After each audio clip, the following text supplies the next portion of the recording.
জিনের সাহায্যে রোগ নির্ণয় করা অথবা রোগীর মা-বাবার নাম নিয়ে সমস্যা নির্ণয় করা কি শরিয়াসম্মত কিনা? জিন আল্লাহ তাআলার মাখলুক এবং সৃষ্টি। অন্যান্য মাখলুকের মতোই জিন থেকে বৈধ সহযোগিতা করা নেওয়া জায়েজ। জাস্ট বৈধ সহযোগিতা নেওয়া যেতে পারে। এর বাইরে জিনের সংবাদের উপর নির্ভর আ করার সুযোগ নেই। আবার জিনদেরকে আজকাল বিভিন্ন কবিরাজরা যেরকম আ তাদেরকে বিভিন্ন কাজে লাগায় এবং তাদের বিভিন্ন সহায়তা নিয়ে থাকে, যেটাকে ইস্তেআনাহ বিল জিন বলা হয়। অর্থাৎ জিনদেরকে দিয়ে আ আ জিনদের সাহায্য নেওয়া। তো সেরকম আ সাহায্য নেওয়া নাজায়েজ।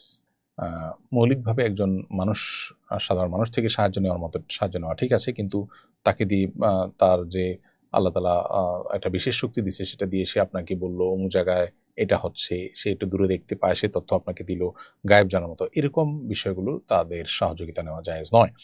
আর বিশেষ করে রোগ নির্ণয় করার ক্ষেত্রে আ আপনার কোনো উম আ আপনার ব্যক্তি যদি এরকম কোনো পলিসি অবলম্বন করে যে রোগীর মা-বাপের নাম ধরে বললেই রোগ নির্ণয় করে দেয়, এটাও রুকিয়া শরঈয়ার প আ পদ্ধতির মধ্যে বা শরিয়া সম্মত যে রুকিয়া সেটার পদ্ধতিতে পড়ে না। এ ধরনের ব্যক্তি থেকে বিরত থাকা উচিত এবং এ ধরনের ব্যক্তির সাহায্য নেওয়া থেকে বিরত থাকা উচিত এবং তাদের থেকে দূরে থাকা দরকার।